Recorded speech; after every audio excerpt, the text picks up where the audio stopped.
porque algo que amo es la palabra de Dios, y alguien a quien amo es el Señor Jesucristo, quien es revelado en la palabra de Dios. Por eso hoy quiero hablar con usted acerca del Jesús del Antiguo Testamento. Sea bienvenido a nuestro programa, El Amor que Vale. Por favor, busque en el libro de los Hechos el capítulo 10 y el versículo 43. Pedro está testificando en la casa de Cornelio acerca del Señor Jesús y dice algo muy significativo. De Jesús, dan testimonio todos los profetas. Ahora, cuando el apóstol dice todos los profetas, está hablando primordialmente del Antiguo Testamento. Recuerde que el Nuevo Testamento todavía no se había escrito. Y Simón Pedro le está diciendo a este gentil, a este oficial romano, que de Jesús todos los profetas del Antiguo Testamento daban testimonio. ¿Quisiera usted tener la capacidad de entender el Antiguo Testamento? ¿Le gustaría penetrar en algunos de los cuartos misteriosos del Antiguo Testamento?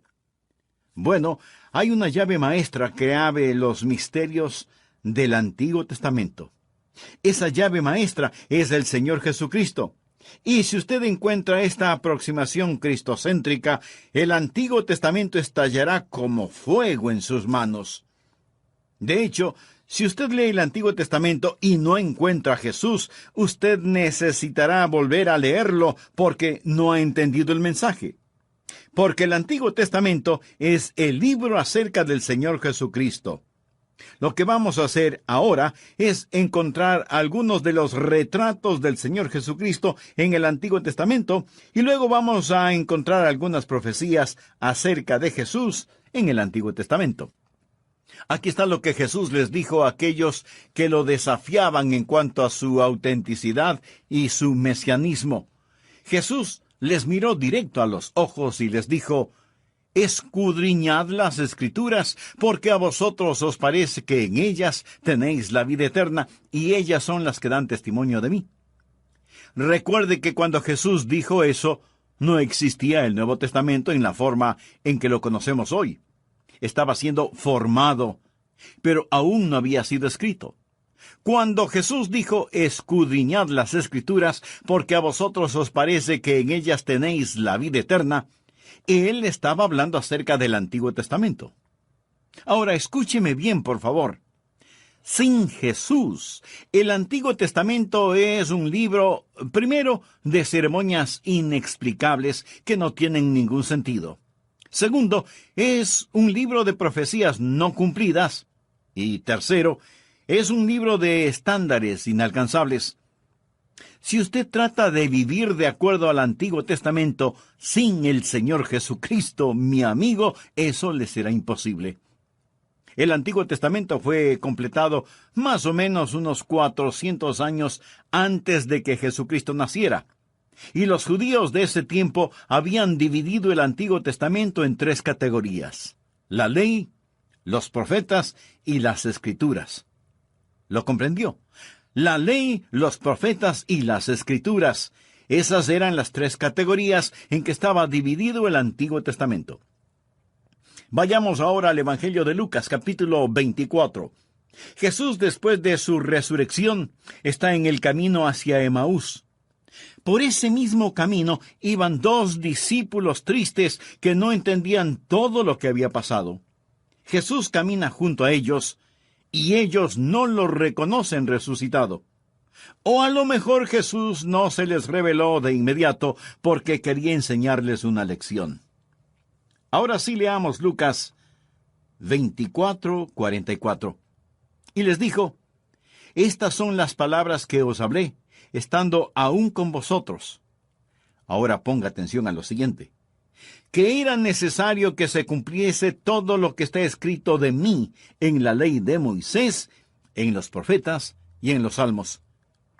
Note que aquí se llama salmos lo que yo hace unos instantes llamé escrituras. Los judíos tomaron el libro de los salmos y todo lo que sigue y lo llamaron las escrituras. Y luego la Biblia dice: entonces les abrió el entendimiento para que comprendiesen, ¿qué cosa? Las Escrituras. Ahora, ¿cómo ellos iban a comprender las Escrituras? las iban a comprender encontrando en las Escrituras todas las cosas que se referían a Él. En la ley, en los profetas, en los salmos o los escritos, en todas estas cosas que se referían a Él. La ley es básicamente los 5 primeros libros de la Biblia, lo que llamamos el Pentateuco, o 5 libros: Génesis, Éxodo, Levítico, Números y Deuteronomio. Y luego los profetas. Usted sabe quiénes fueron los profetas, terminando con los salmos o los escritos. Los judíos vivieron bajo una teocracia y una monarquía. La teocracia es el gobierno de Dios. Teos significa Dios. Dios gobernaba, y ellos no tenían un rey hasta cuando pidieron que querían tener un rey. Dios les dio a Saúl, y luego una sucesión de reyes. Así que los judíos vivieron bajo una teocracia y una monarquía. En la teocracia y en la monarquía hay 3 tipos de personas que eran ungidas o cristianizadas. Cristo significa el ungido. Se ungía a los profetas. Si un hombre iba a ser profeta en Israel, era ungido. Se ungía a los sacerdotes. Si un hombre iba a servir como sacerdote, tenía que ser ungido. Se ungía a los reyes. Si un hombre iba a ser rey sobre Israel, debía ser ungido. ¿Quiénes eran los ungidos? Los profetas, los sacerdotes y los reyes. Ahora usted va a descubrir que el Señor Jesucristo estaba tipificado en todos los profetas, los sacerdotes y los reyes, porque ¿quién es el Señor Jesucristo? Él es profeta, Él es sacerdote y Él es rey.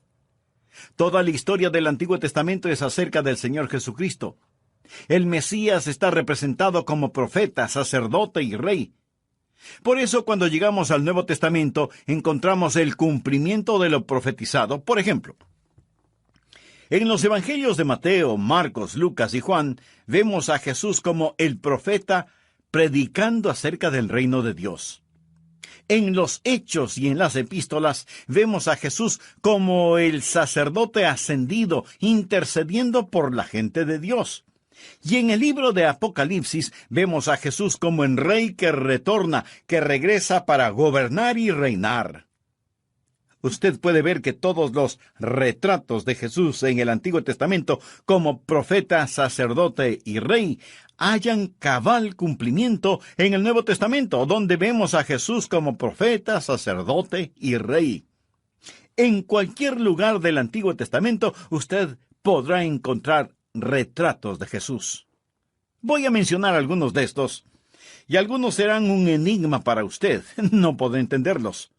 Pero vamos a pensar en ellos por unos momentos. Va a encontrar a Jesús como el segundo Adán, porque el primer Adán profetizó de él.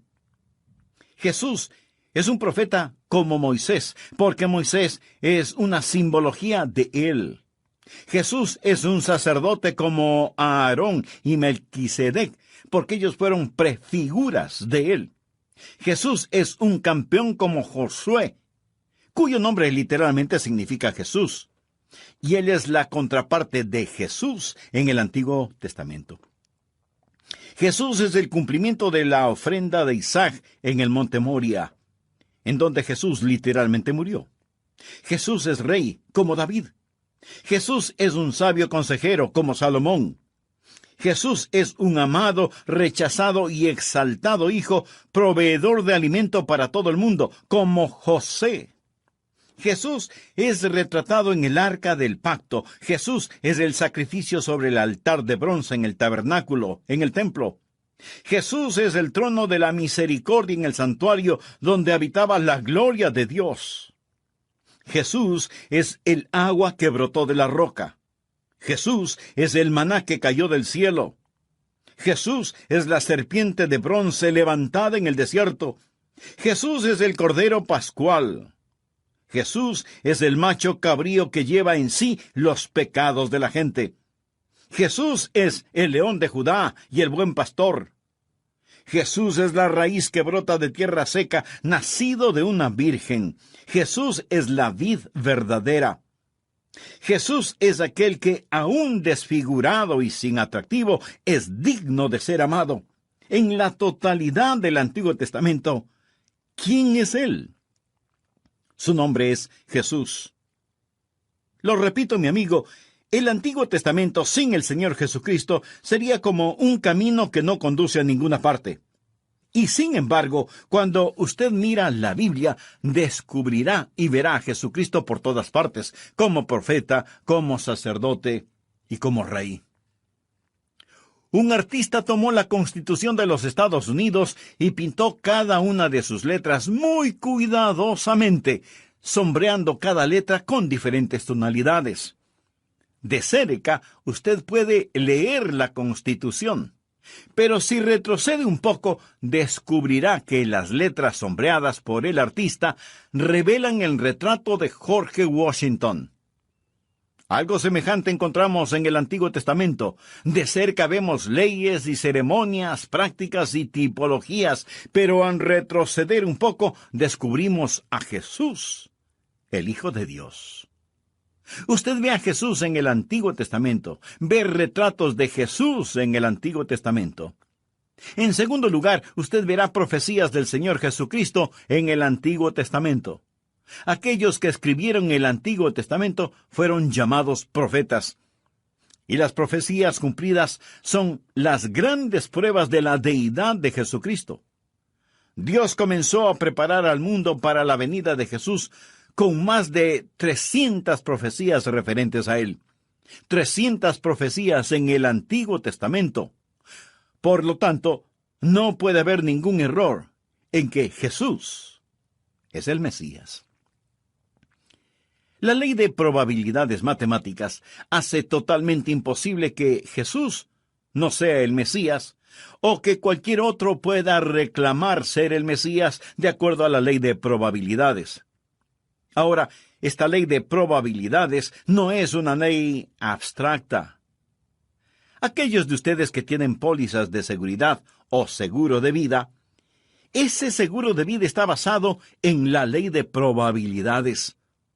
La gente en el negocio de los seguros se basa en la ley de probabilidades matemáticas. Por ejemplo, ellos asegurarán a un hombre saludable de 30 años por una módica suma de, digamos, $50 mensuales, y asegurarán su vida por $1,000,000.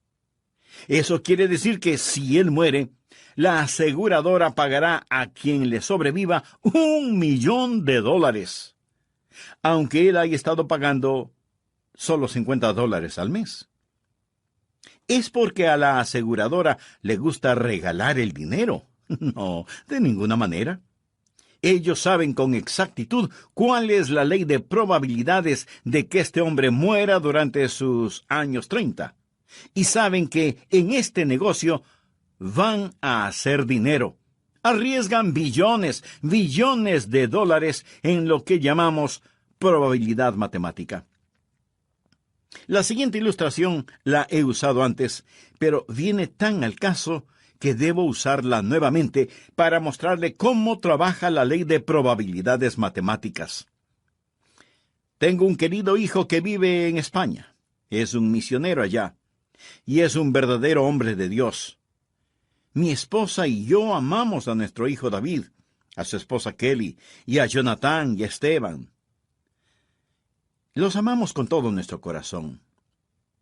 Les amamos tanto que deberían ver nuestro gasto telefónico. Ahora, suponga que quiero llamar a David allá en España. ¿Cree que puedo levantar el teléfono y marcar al azar algunos números y comunicarme con David?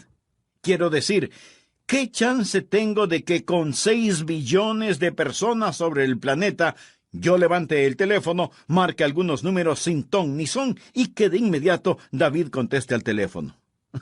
No es así. Déjeme decirle cómo trabaja esto.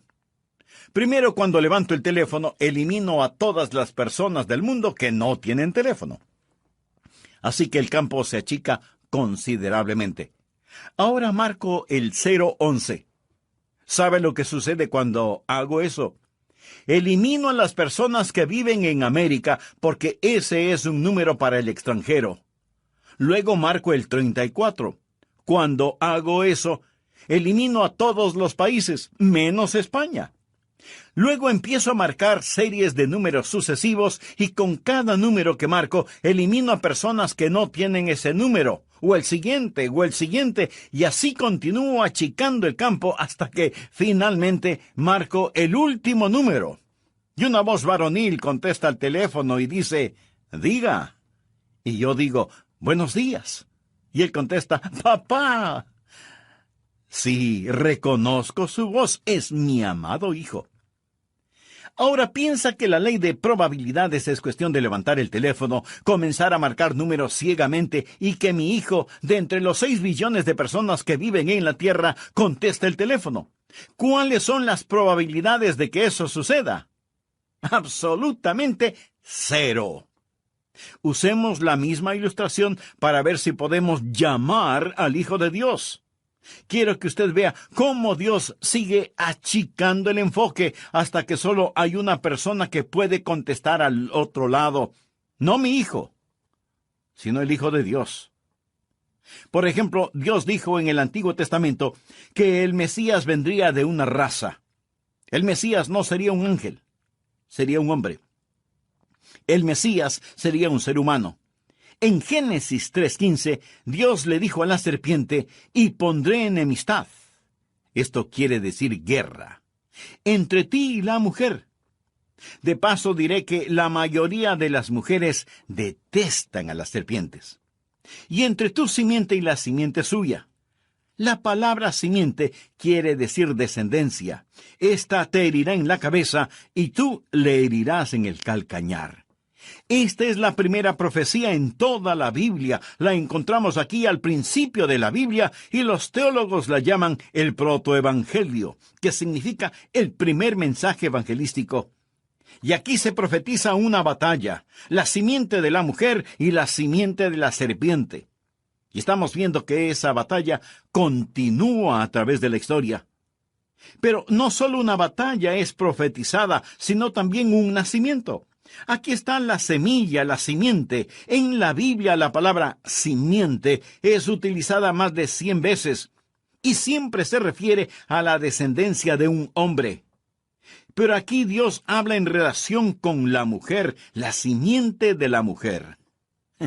Los antiguos rabinos solían rascarse la cabeza y decir, no, es la simiente del hombre. Sin embargo, aquí en Génesis 3:15 se le llama la simiente de la mujer, una profecía del nacimiento virginal. No solo una batalla, no solo un nacimiento, sino también una herida es profetizada. La simiente de la serpiente heriría al Mesías en su talón, pero el Mesías le destrozaría la cabeza. ¿No es esto extraordinario? Quiero decir, aquí al principio mismo de la Biblia encontramos que el Mesías iba a ser un ser humano de la simiente de la mujer. Pero no solo iba a ser de una raza. Hemos levantado el teléfono y hemos marcado el primer número. En segundo lugar, sería de una sección de esa raza porque al pasar del tiempo hubo un hombre llamado Noé. Dios puso a Noé en el arca. Noé salió del arca y tenía 3 hijos, Cam, Sem y Jafet. También salieron del arca. ¿De quién sería descendiente el Mesías? Génesis 9:26 dijo más, «Bendito por Jehová, mi Dios, sea Sem». El Mesías sería descendiente semita. Dios escogió a Sem, y cuando lo hizo, escúcheme, achicó mucho más el enfoque y eliminó 2/3 de la población terrestre. El Mesías descendería de Sem. Pero Dios no solo escogió una simiente y de esa simiente escogió una sección, sino que de esa sección Dios escogió una nación. Porque unos 2000 años antes de que Jesús naciera, Dios se acercó a un hombre llamado Abraham y le dijo, «Abraham, voy a hacer de ti una nación». Génesis 12, desde el versículo 1 dice, «Pero Jehová había dicho a Abraham», ese era su nombre antes de que Dios lo cambiara a Abraham, «Vete de tu tierra y de tu parentela y de la casa de tu padre, a la tierra que yo te mostraré. Y haré de ti una nación grande y te bendeciré, y engrandeceré tu nombre y serás bendición. Bendeciré a todos los que te bendijeren, y a los que te maldijeren maldeciré, y serán benditas en ti todas las familias de la tierra. Voy a detenerme en este punto para continuar con este mensaje en el próximo programa. Antes de finalizar, permítame preguntar, ¿está usted gozando de la bendición de ser un hijo de Dios? Recuerde que no solo recibimos bendiciones cuando somos hijos de Dios, sino que el ser un hijo de Dios es ya una bendición. Si usted no tiene esa seguridad, pero quisiera tenerla, ¿por qué no se acerca a Dios ahora mismo y en oración se lo pide? Si con sinceridad y profunda fe quisiera hacerlo, ore conmigo de la siguiente manera.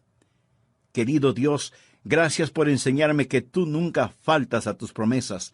Gracias por la certeza de que me amas. Señor Jesús, gracias por haber pagado con tu vida por mis pecados. Me arrepiento de ellos y te pido que me ayudes a vivir una vida digna de ti. Te recibo en mi corazón por fe, para que seas mi Salvador y mi Señor. Perdóname, límpiame, úsame. Lo pido en tu precioso nombre. Amén.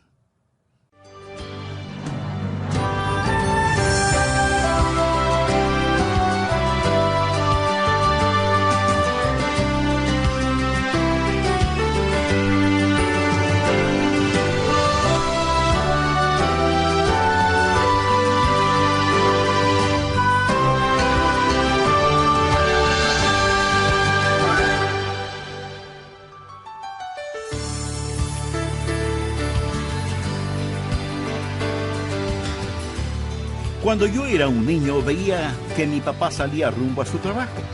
A decir verdad, en ese entonces yo no sabía a dónde iba ni lo que hacía. Pero lo conocía personalmente y lo amaba. Y para amarlo, no me era necesario saber dónde o en qué trabajaba.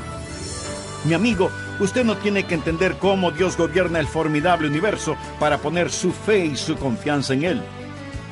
Alguien le preguntó a la esposa del famoso científico Alberto Einstein si ella entendía la teoría de la relatividad, y ella contestó: no la entiendo, desconozco todo lo referente a esa teoría, pero en cambio entiendo a mi esposo porque le conozco.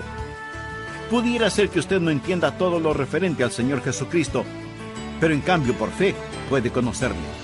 Le invito a estudiar la segunda parte del mensaje, El Cristo del Antiguo Testamento. Bienvenidos a El Amor que Vale, con el pastor, maestro y autor, Dr. Adrian Rogers, supliendo las necesidades de la gente con la verdad de la Palabra de Dios, trayendo personas a Cristo, transformando vidas alrededor del mundo y ayudándole a usted a descubrir el poder del amor más grande, el amor que vale. Permanezca con nosotros ahora para escuchar la enseñanza del Dr. Adrian Rogers en la voz del pastor Lenín de Llanón. Es siempre una satisfacción el darle la bienvenida a este programa de El Amor que Vale. Aprecio sinceramente su sintonía y su amistad. Por favor, busquen el libro de los Hechos, el capítulo 10 y el versículo 43. Pedro está testificando en la casa de Cornelio acerca del Señor Jesús y dice algo muy significativo. De esto es, de Jesús, dan testimonio todos los profetas. Cuando el apóstol dice todos los profetas, está hablando primordialmente del Antiguo Testamento. Recuerde que el Nuevo Testamento todavía no se había escrito, y Simón Pedro le está diciendo a este gentil, a este oficial romano, que todos los profetas del Antiguo Testamento daban testimonio de Jesús. ¿Quisiera usted tener la capacidad de entender el Antiguo Testamento? ¿Le gustaría penetrar en algunos de los cuartos misteriosos de las profecías antiguo-testamentarias? Bueno, hay una llave maestra para abrir esos cuartos. Esa llave maestra es el Señor Jesucristo. De hecho, si usted lee el Antiguo Testamento y no encuentra a Jesús, necesita volver a leerlo, porque no ha entendido el mensaje. Porque el Antiguo Testamento es el libro acerca del Señor Jesucristo, y vamos a encontrar algunos retratos de Jesús y algunas profecías acerca de Jesús en las páginas del Antiguo Testamento. A aquellos que le desafiaban en cuanto a su autenticidad y mesianismo, Jesús, mirándoles directamente a los ojos, les dijo: escudriñad las Escrituras, porque a vosotros os parece que en ellas tenéis vida eterna, y ellas son las que dan testimonio de mí. Y cuando Jesús dijo estas palabras, hacía referencia al Antiguo Testamento. Ahora escúcheme atentamente. Sin Jesús, el Antiguo Testamento es un libro de ceremonias inexplicables que no tienen ningún sentido. Es un libro de profecías no cumplidas y es un libro de estándares inalcanzables. Mi amigo, si usted trata de vivir de acuerdo al Antiguo Testamento sin el Señor Jesucristo, eso le será imposible. El Antiguo Testamento fue completado unos 400 años, más o menos, antes del nacimiento de Jesús. Y los judíos de ese tiempo habían dividido el Antiguo Testamento en 3 categorías: la ley, los profetas y las Escrituras. Veamos lo que relata Lucas en el capítulo 24 de su Evangelio. Jesús, después de su resurrección, está en el camino hacia Emaús. Por ese mismo camino iban 2 discípulos tristes que no entendían todo lo que había pasado. Jesús camina junto a ellos y ellos no le reconocen resucitado. O a lo mejor Jesús no se les reveló de inmediato porque quería enseñarles una lección. Leamos Lucas 24, versos 44 y 45.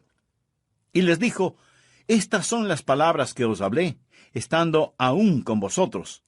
Ahora ponga atención a lo siguiente: que era necesario que se cumpliese todo lo que está escrito de mí en la ley de Moisés, en los profetas y en los salmos. Note que aquí se llama salmos a lo que yo hace un instante llamé escrituras. Los judíos tomaron el libro de los salmos y todo lo que sigue y lo llamaron las escrituras. Y luego el Evangelio de Lucas dice: entonces les abrió el entendimiento para que comprendiesen las escrituras. Toda la historia del Antiguo Testamento es acerca del Señor Jesucristo. El Mesías está representado como profeta, sacerdote y rey. Por eso, cuando llegamos al Nuevo Testamento, encontramos el cumplimiento de lo profetizado. Por ejemplo, en los Evangelios de Mateo, Marcos, Lucas y Juan, vemos a Jesús como el profeta predicando acerca del reino de Dios. En los Hechos y las Epístolas vemos a Jesús como el sacerdote ascendido intercediendo frente a Dios. Y en el libro del Apocalipsis vemos a Jesús como el rey que retorna, que regresa para gobernar y reinar. El Antiguo Testamento, sin el Señor Jesucristo, sería como un camino que no conduce a ninguna parte. Y sin embargo, cuando usted estudia la Biblia, descubrirá y verá a Jesucristo por todas partes, como profeta, como sacerdote y como rey. En el Antiguo Testamento, Dios dijo que el Mesías vendría de una raza, que sería de una sección de esa raza, y que esa sección saldría de una nación. Así, unos 2000 años antes de que Jesús naciera, Dios se acercó a un hombre llamado Abraham y le dijo: Abraham, voy a hacer una nación grande de ti. Génesis 12, desde el versículo 1 dice: pero Jehová había dicho a Abraham, ese era su nombre antes de que Dios lo cambiara a Abraham: vete de tu tierra y de tu parentela, y de la casa de tu padre, a la tierra que yo te mostraré, y haré de ti una nación grande, y te bendeciré. Y engrandeceré tu nombre y serás bendición. Bendeciré a todos los que te bendijeren, y a los que te maldijeren maldeciré, y serán benditas en ti todas las familias de la tierra. ¿Se acuerda de la ilustración de la llamada telefónica a mi hijo David, que es misionero en España? No es cuestión de levantar el auricular y marcar números sin ton ni son. No hay, ni jamás habrá, un teléfono así de milagroso. Para hablar con él por teléfono, tengo que hacer cosas específicas. Y seguimos marcando números. Primero, una raza. Segundo, una sección de esa raza. Tercero, una nación de esa sección de esa raza. Pero Abraham tuvo 2 hijos, Isaac e Ismael. ¿Cuál de los 2 continúa la línea? Bien, en Génesis 17:19 leemos: respondió Dios: ciertamente Sara tu mujer te dará a luz un hijo, y llamará su nombre Isaac, y confirmaré mi pacto con él como pacto perpetuo para sus descendientes después de él. Y Dios toma a los descendientes de Abraham y los divide y otra vez ajusta el enfoque. Y Dios dice que el Mesías vendrá de una raza, de una sección de esa raza, de una nación de esa sección y de un hijo particular de esa nación. Y Dios ajusta aún más el enfoque y dice que habrá una tribu de esa sección porque, como usted bien lo sabe, Isaac tuvo 2 hijos, Jacob y Esaú. ¿Cuál de estos 2 iba a escoger Dios? Bien, Dios escogió a Isaac, y ahora escoge a un hijo de Isaac, no Esaú ni Jacob. Y cuando Dios hizo eso, eliminó al 50% de aquellos a ser elegidos. Dios escogió a Jacob. En el libro de Números 24:17 leemos: «Lo veré, mas no ahora; lo miraré, mas no de cerca. Saldrá estrella de Jacob, y se levantará cetro de Israel». Y aquí está Jacob, quien tiene 12 hijos. Pero Dios escoge uno de los 12, y ese es Judá.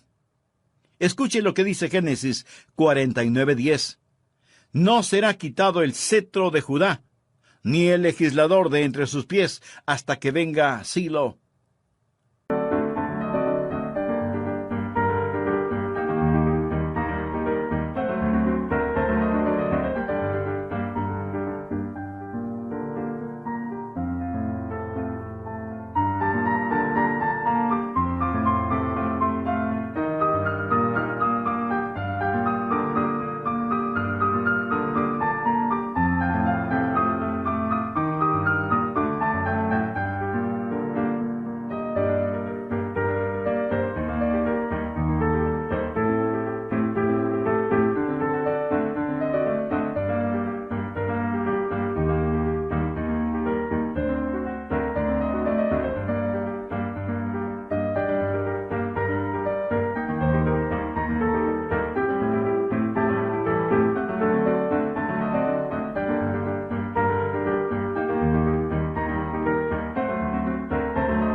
Se congregarán los pueblos.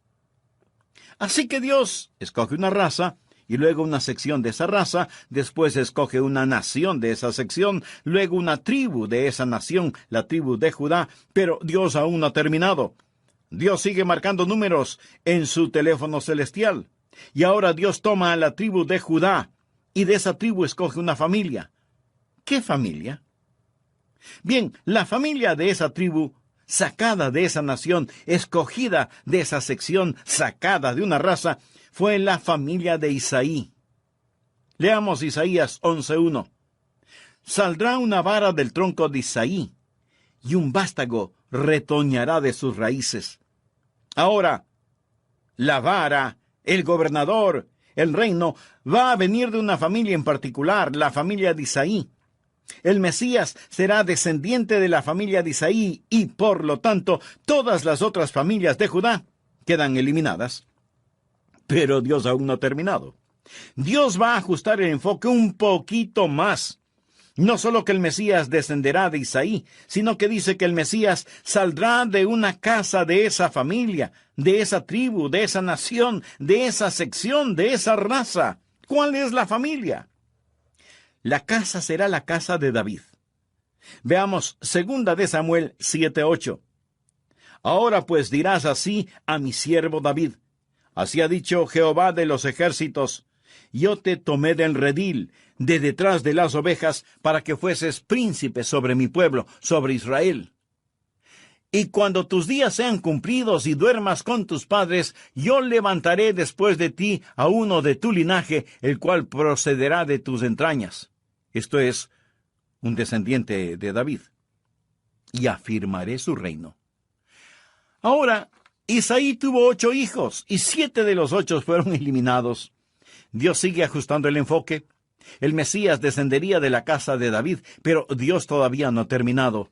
Tenemos la casa de David, pero ahora habrá cierta mujer de la casa de David, de esa familia, de esa tribu, de esa nación, de esa sección, de esa raza.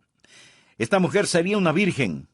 Isaías 7:14 dice, por tanto, el Señor mismo os dará señal.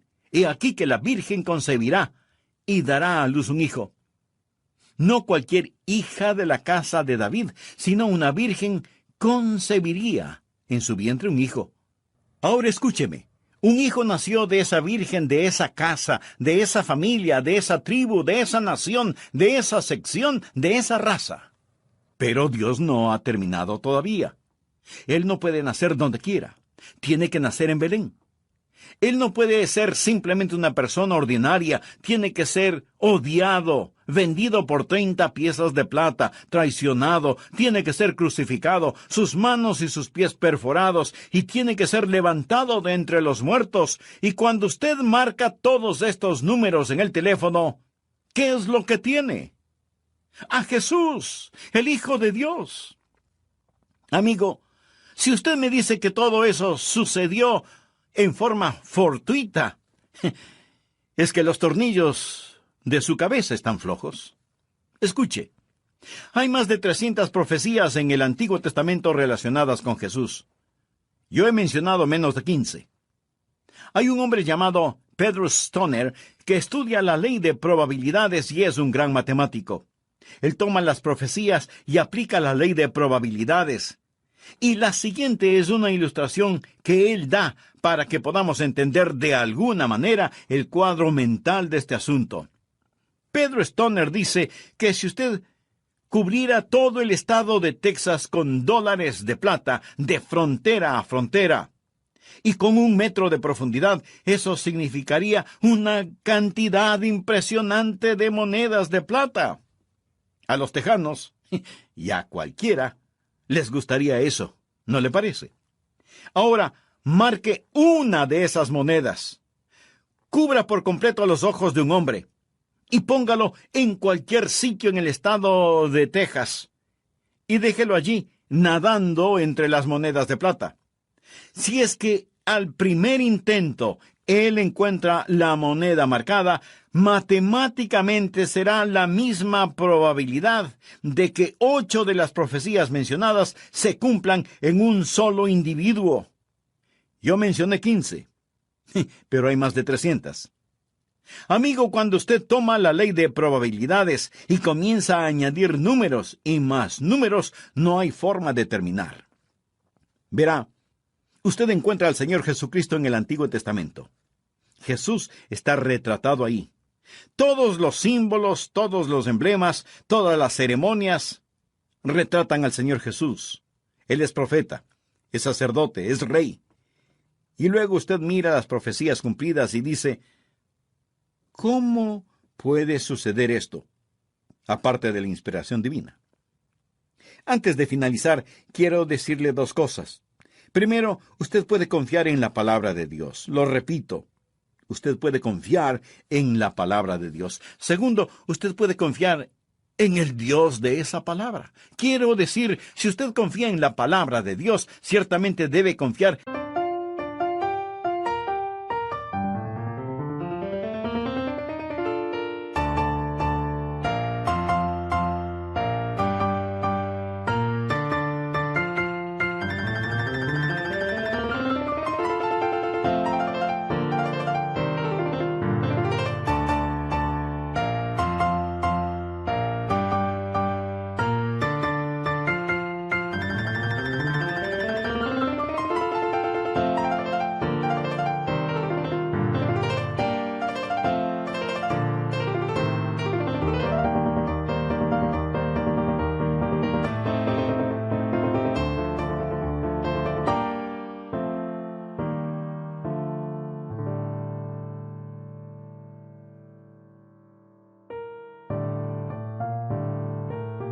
en el Dios de esa palabra.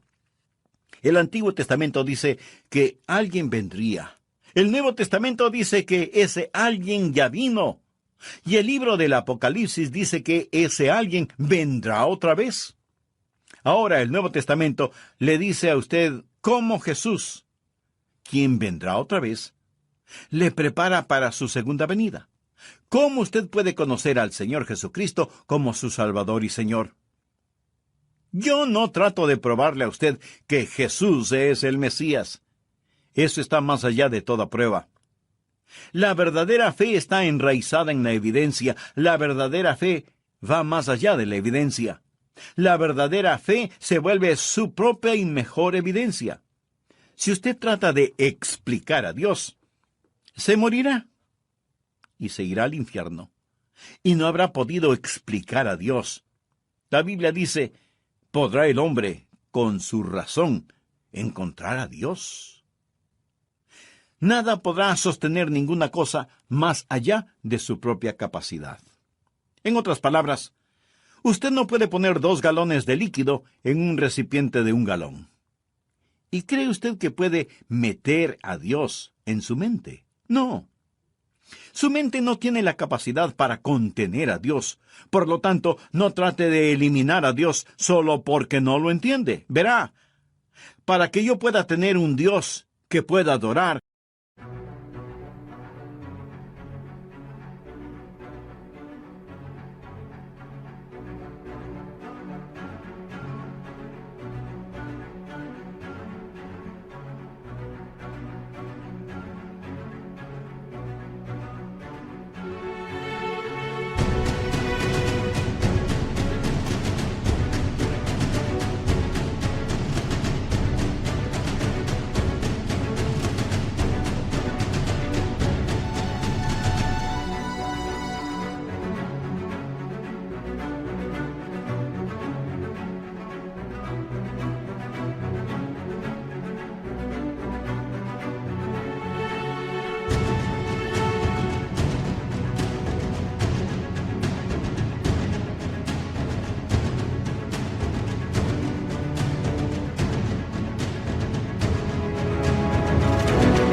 Él debe ser un Dios mucho más grande que mi mentalidad. Si yo puedo entender a Dios, Dios no sería más grande que mi intelecto, lo cual lo haría un Dios demasiado pequeño como para que yo le adore. Ahora, si pudiéramos entender a Dios, no lo necesitaríamos. Mi amigo, permítame decirle algo. No tenemos que entender a Dios para conocerle. Cuando era un niño, yo veía que mi papá salía rumbo a su trabajo. Yo no sabía a dónde iba ni lo que hacía, pero lo conocía personalmente y lo amaba. Mi amigo, usted no tiene que entender cómo Dios gobierna el formidable universo para poner su fe y su confianza en Él. Alguien le preguntó a la esposa del famoso científico Alberto Einstein si ella entendía la teoría de la relatividad, y ella contestó, no la entiendo. Pero entiendo a mi esposo porque le conozco. Amigo, usted, por fe, puede conocer al Señor Jesucristo. Si yo tuviera 1000 vidas para vivir, le daría a Jesús cada una de ellas. Podría inclinar su cabeza en oración. ¿Cuántos de ustedes pueden decir, Pastor Rogers, he recibido a Jesucristo como mi Salvador personal y mi Señor, y sé que si muero hoy, iré al cielo? No lo sé por sentimientos emocionales, ni lo sé porque he vivido una buena vida. Lo sé porque me he arrepentido de mis pecados y he confiado en Jesucristo como mi Salvador personal y mi Señor. El Espíritu de Dios testifica a mi propio espíritu que soy un hijo de Dios. Y sé que si hoy mismo exhalar el último suspiro, estaré ausente de mi cuerpo, pero presente con mi Señor.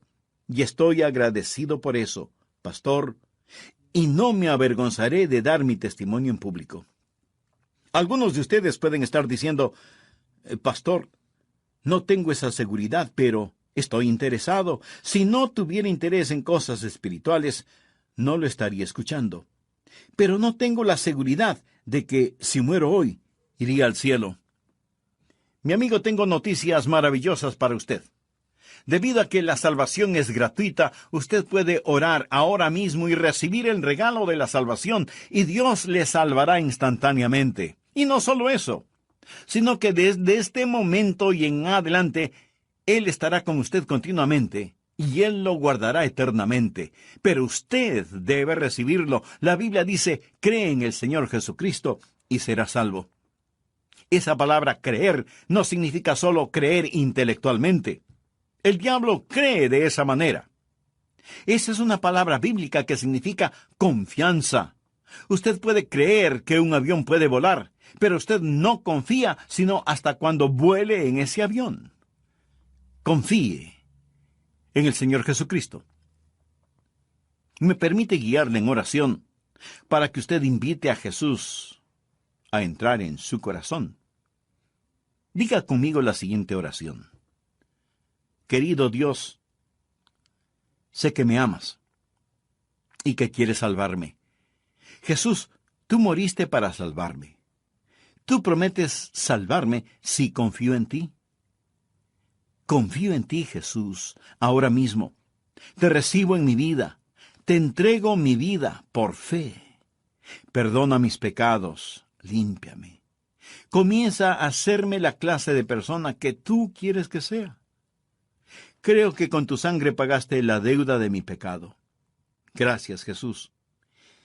Y porque tú moriste por mí, yo viviré para ti. Ayúdame, Señor Jesús, a nunca avergonzarme de ti. Dame el valor para confesarte públicamente. En tu nombre oro. Amén.